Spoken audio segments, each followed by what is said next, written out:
Is everyone ready? Were you listening before? My God. Oh my gosh, I'm in disarray. Welcome to the TILF Pod. Welcome to the TILF Pod. Welcome to the TILF Pod. What does TILF mean? That sounds vaguely dirty. What does TILF stand for? Thought I'd like to finish. Everybody. What is happening? Everyone chill, okay? What great entertainment. I didn't expect that. Oh no, oh no, oh no. TILF! So, we ready? We're going to be talking about a topic that we actually talked about a lot in episode 0, but we're not using episode 0. And it's about sexuality and ADHD. And specifically, when we say sexuality, we're talking about queerness because we had a whole misunderstanding here. Sexuality. You mean when you guys thought I was like, do you want to talk about sex on the podcast? And you were like, no. There's nothing wrong with that. It's just Yeah. I know there's nothing wrong with it at all, but like it was just funny that I was so confused. So I was like, do you want to talk about sexuality? And then both of you were looking at me like horrified, and I was like, okay, I didn't know this was such horrified. I was laughing at your reaction to it because I know some people who make like Katiosaurus makes excellent ADHD content and D&D content and also like kink content. And so I'm like now it's just like, oh, you want to talk about that? I'm like, I mean, we can, okay. Like, and then you're like, okay, that's probably a no. And then, To be fair, no, you had the and same. then you went, and then you went, You had the pause. same facial reaction. absolve Yeah, himself. you had the same facial reaction. And I was like, sorry, I didn't realize that we were quite so closeted in TILF over here. But anyway, a miscommunication rectified. So we are talking about queer and ADHD. We're coming back. Okay, let's ground ourselves in some stats that we just found, and then we have a Danny stat as well. So the first one is Danny stat. so this one was from a 2021 study that we'll link in the show notes. But gay, lesbian, bisexual people were 2 to 4 times more likely to report an ADHD diagnosis. And then separately, I'm going to give another stat. Oh, this one's for same-sex experiences. So it's 2 times more likely for both women, well, actually for women to have a same-sex experience if they have ADHD. And for men, it's actually 5x. Wild. But let's hear a stat first before we go into the conversation. So this poll is from March 3rd, 2024. It is a informal Twitter poll, not to be confused with scientific research. But all Mine of are the, scientific research. yeah, I know they are. I'm just making sure. I'm disclaimer. Disclaimer. Not backed by science, this one poll, but everything else is heavily backed by science. This is just for me. No, I had said women with ADHD or autism, are you heterosexual? And poll of the 3,000 people who actually like voted and didn't put like just show results. Of those, 28% said yes, I'm straight. 35% said no, I'm definitely not straight. And 37% said bi with imposter syndrome, which means that like 72% weren't like marked that they weren't straight. Yeah. Of the people who, again, Wild. voted on my followers or people who saw the tweet. So again, but it still feels like that's still a significant number. significant. Yeah. No matter how much you cut that down. Yeah. Can we also like just to grab like context, like everyone's own queerness? Oh yeah. You want me to come out?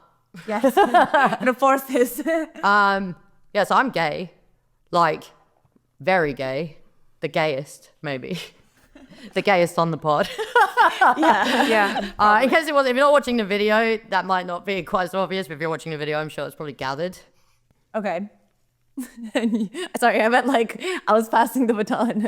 I identify as bisexual and also bi with imposter syndrome, where it's like, but I've only been with men, and I didn't realize that I was bi until It was too late. later in life. A gay tragedy.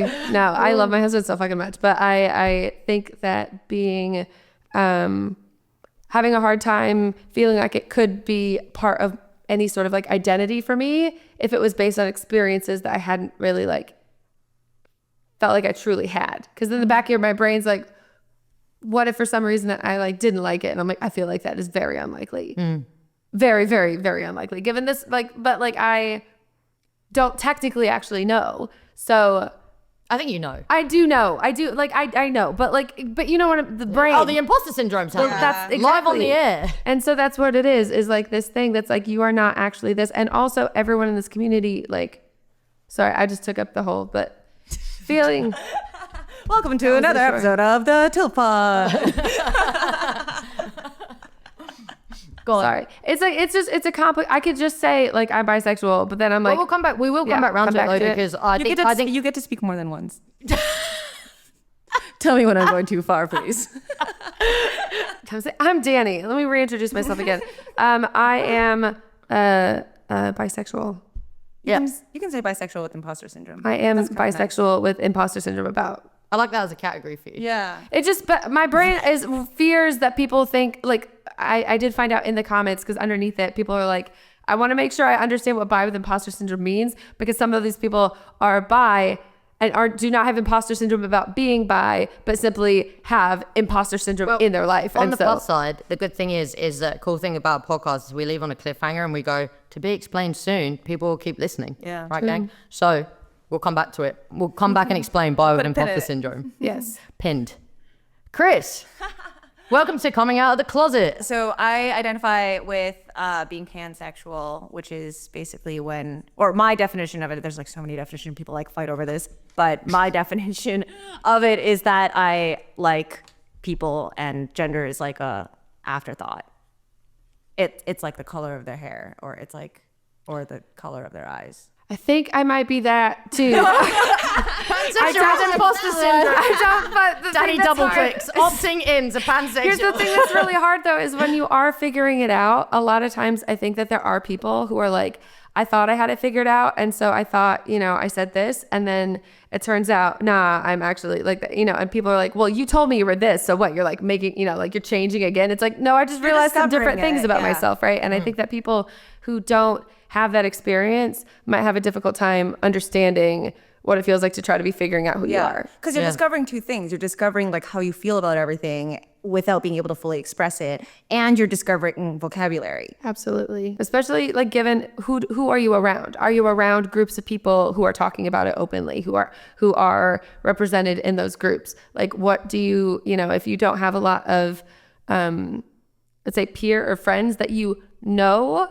are queer? Yeah. Because then later in life, same thing with ADHD diagnosis, where I figured some stuff out and I'm back and I'm talking to people who were around earlier in my life who also did not know that they were like not straight or did not know that they were neurodivergent and are piecing together the puzzle kind of like at the same time. And it's like, oh, I thought I didn't have any queer friends, but nobody knew anything. I definitely got diagnosed with being gay far earlier than I got diagnosed with ADHD.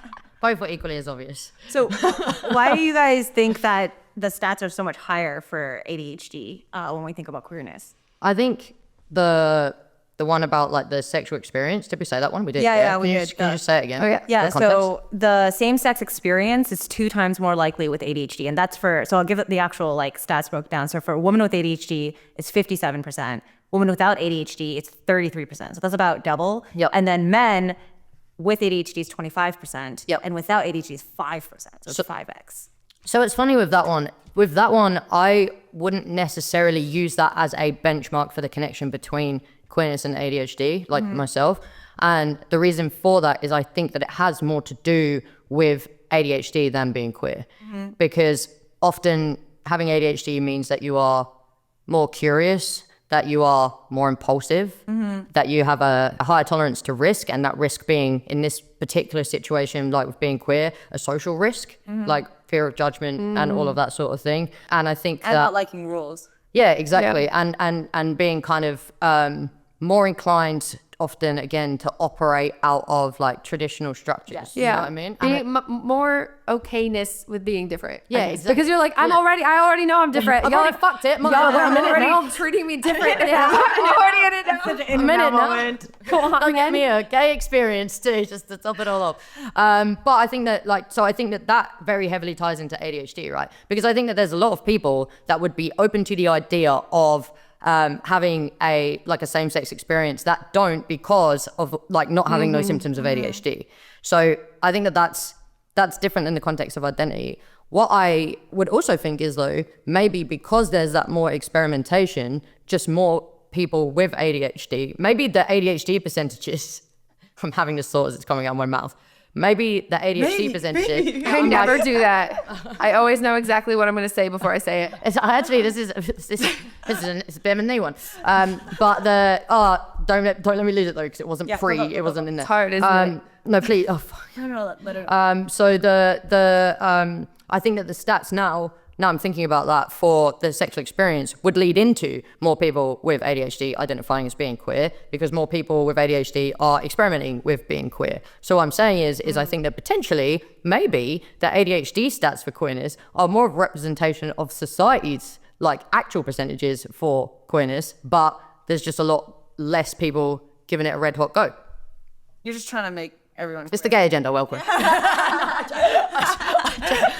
And immediately I was cancelled. Everyone is queer.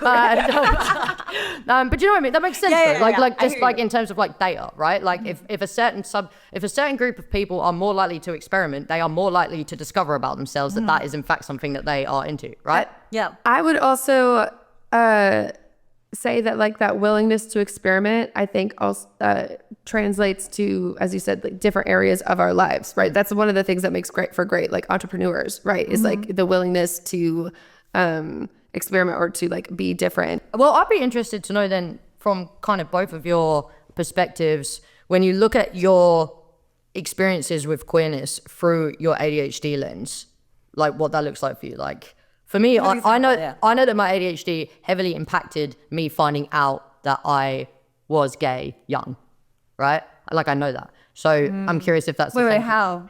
Well, I asked you first. We need an example. Okay, so my like. Yes, you first. God, when did I come out? I think I came out at like 14. I came out as bi first. Of course. And it was not true. And I knew it wasn't true, but I had to be safe just in case. And it was kind of just the things that I was talking about there. So I met some people that were queer, and I hadn't even considered it before that because it was exposure, right? Kind of like what Danny was saying. And then I was like, oh, okay. And like they, like being in the environment with them, and then kind of having the quote unquote space to like experiment with that and find out stuff about that, but also not being held back by like again, it's like that impulsivity and just like that like drive to experiment, like even at that age, I know was what was leading the way. Like for any like, and I grew up in like country England, so like it was like not ideal to be gay, you know what I mean? So that risk factor was absolutely there, but it didn't even weigh into like I didn't even think about it because I was just like, honestly, I think it's really into the novelty of the whole situation. Do you know what I mean? Like I was just like, this is fascinating and I need to know. Like, so I think that's why. And like, yeah, I'm just curious about when you both think about it through everything we've talked about over like the last few days with ADHD. Yeah. Does it impact it for you, or I might not weigh in at all? It's just fascinating to me. Yeah, I think for me it definitely does. I think so. For context, I came out when I was. So the first time I was with a girl, which I won't say like. I don't think coming out. Yeah, I don't know if coming out matters here. I think more so like the first time I was with a girl was probably when I was 15, and then the first time I knew that I was queer was probably when I was like 6 or 7 or something like that, and it was because I watched like a Hilary Duff movie. Oh, I get it. I used to get the cover out of that Avril Lavigne CD, and I just couldn't work out if I wanted to be her or. Yep. So I totally get it. Yeah, so I mean I knew really early, but I was obviously like in denial with myself as one does, and then. Oh, sorry. I thought you had it. I do, but I can't wait. So sorry, go ahead. Do you want to tell your story first? No, I was. No, keep going. I'm really interested. Okay, Keep going. I had a question. Yeah. Yeah, so I knew really early on, and then I think that like what you said about exposure is like totally the thing. Like it just happened because there was a girl, and then she was like more confident than I was about it, and then I just went with the flow. And I think that like my ADHD of like going with the flow was like exactly what happened there. But I think that if that hadn't happened and like nobody like came up to me or like said anything or like made a move or anything like that, like I think I just would have like never came out until I was like definitely like adult and self-aware and just not having all the insecurities about like not wanting to come out. I think that's, I would say, absolutely so true, which was, I think what happened with me was very much I didn't realize, because I never had a girl hit on me in a way where if they were on purpose, that I knew that they were hitting on me, because like my friends have always been, I don't know. It's hard to read. We're like, in a way, we're like, when a guy is into you, it's very apparent for me, right? But partially because you don't expect it either. Yeah. I think that It's not the dumb thing either. Like, yeah. right? And also without a finely tuned female gaydar, one does not know how to differentiate if it's not brought up in conversation, right? fair. Because if a guy's talking to you nicely, you're like, oh, like I know what he's doing. And if a girl's talking to you nicely, you're like, oh, like, let's be friends. It's the compliment conundrum. Yeah. Like when a girl's like, I really like that thing on you, and you're like, what does that mean? Yeah. Versus when a guy says, And my immediate thing is like, oh my God, but immediately looking at my shirt.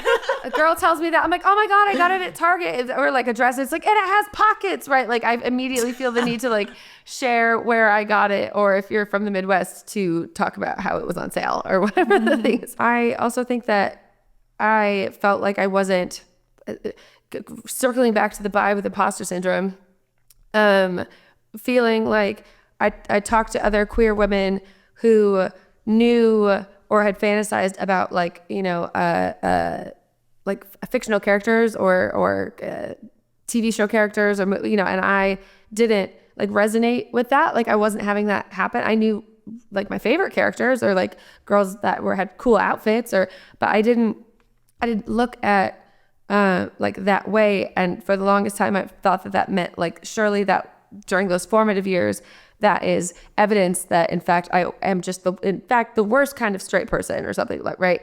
Like I'm all my friends are gay, so I'm like pretending to be gay, like, which is so stupid. It's like, no, all your friends are gay because you're on the same wavelength. You think, Tommy. No, I really relate to these people. I really relate to them, but not me. But I didn't relate to that. So I didn't realize that maybe the reason why I hadn't was that I was, you know, was raised Christian and went to, you know, Catholic school, and I absolutely love. I feel now I'm feeling like I need to make sure that I put like a disclaimer under everything that's like, I love my parents, and I think that there were a lot of lessons from you know, from those days that did teach me a lot, that did shape, you know, the type of person that I became. But I also know that like I hadn't even let my little brain like consider it. And I you know, and I didn't realize till later in life that, you know, again, now I'm married, happily married to a man. And I had only ever had ex-boyfriends, but like I, again, never had a woman show like actual interest in me. And so, If you're a woman and you're interested in Danny, comment. Drop a comment. No, DMs. Danny Donovan. We joke, Josh. We joke. We love Josh. We all love Danny's husband. He's a sweetheart. he is the best. Do not DM. You can DM. Just a little compliment. Just a little tickle of a compliment. Yeah. Make me blow I know it is gay panic. Inducing gay panic on purpose. Tell her dress looks nice. She'll tell you about the pockets. Oh yeah, I was like, I'm not wearing a dress. Danny, your shirt looks nice. Thank you, Danny, I love your shirt. Jumper. Where'd you get your shirt from? Zara, it's Italy with Jessica McCabe. That's a really flattering shirt, Danny. You guys are so. Danny, You're trying to do that it now. shirt is a great look on you, actually. Thank you. It's not working at all. What do you mean? Because my brain was like, oh, these friends are being friendly, and I'm like, oh, that's the problem, isn't it? Tell me about how you got your shirt on discount. Okay, all right. So, oh my God. But that like imposter syndrome, right? And I saw it was TikTok, it was social media that like had really brought to my attention all of these hot women. No, Lesbian TikTok. I literally found Lesbian myself on TikTok. bi and lesbian TikTok, and I had there was this girl who made a video about how because if she was going to date somebody, she would have done it by now, or like all these feelings that I really related to, feeling like I am just the worst kind of straight person, or I'm just doing it for attention. But how can I be doing it for attention? Because I haven't told anyone, you know? And like, you're like pre-planned. It's like a real thing. Oh my God. I know. It's just funny. It's a funny And I am hoping, like, what I genuinely, and I mentioned this in the first episode where I'm like, I am hoping that like this story, like it's hard to share, but I fear judgment from other members of, like, not fear, but like it's difficult because there is some judgment, like, in some spaces in the queer communities where judgment never. I just figured out how your ADHD lens affects this. How? Right? So obviously... Rejection sensitivity. Nope. So obviously one of Danny's biggest like ADHD challenges is perfectionism. So Danny was like, I have to be perfectly bisexual or pansexual before I can commit to it. You're like, there's a lot of elements to consider. What if I said this?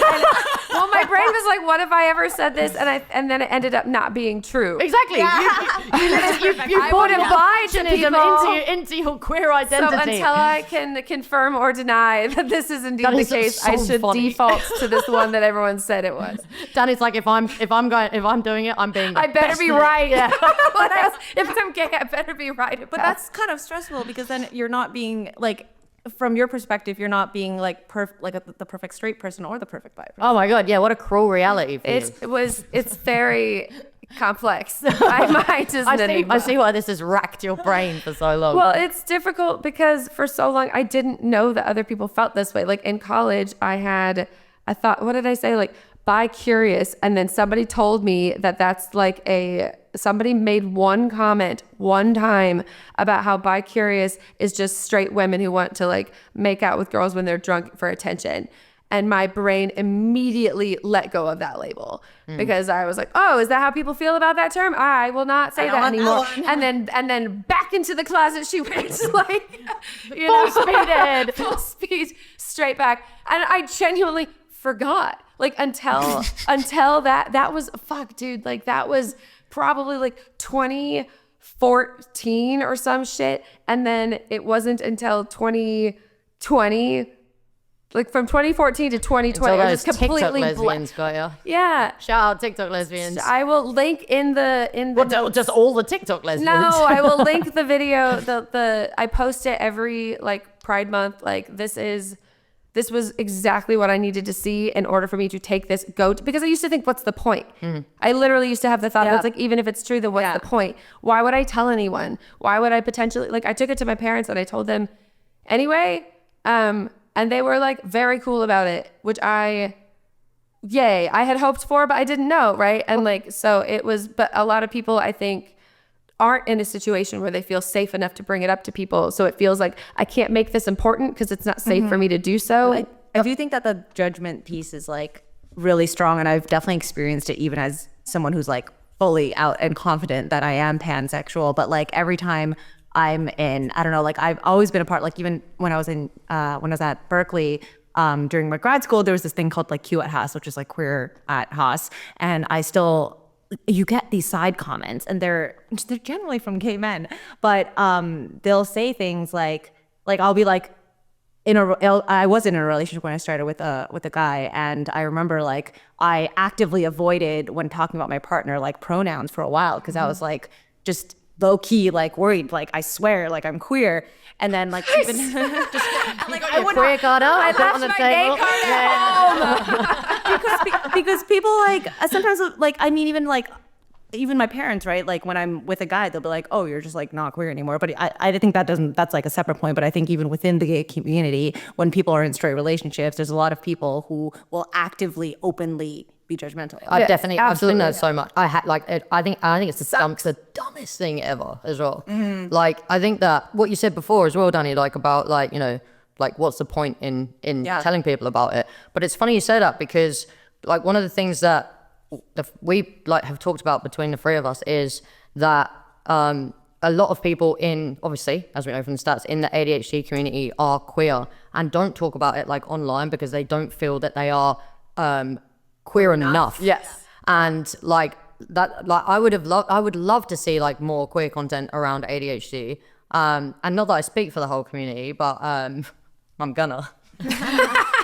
But just so everyone knows, like you're queer enough. Like, yeah. Like you just are though. Like, and it's something that really drives me crazy. I would have like when I was like, you know, first learning about my ADHD and all of that stuff, I would have loved to have seen more conversations about it online, and like that representation is lacking. And I think you're right. I think it's because like quite often, especially in women, like women who are queer, who are in heterosexual relationships, feel like they don't have the right to be queer, and then that lowers that representation. And like it's just like that's so stupid. And it's because we get a lot of hate from it. And I feel like I feel the exact same way actually about ADHD. Like, and I get so many haters. Like, I'll make a video or something like that, and then people will be like, "Oh, like she made this whole video like she doesn't have ADHD. Oh, I get that all the time. Yeah, and so I'll talk about my success like on my Instagram with my business, which is she's my whole job. obviously doesn't And have they'll be like, ADHD, you're successful. If you had ADHD, you can run a business. I'm like, look around, man. Like, I get so many comments. Yeah, so I many. always feel like I'm not queer enough and I'm not ADHD enough. I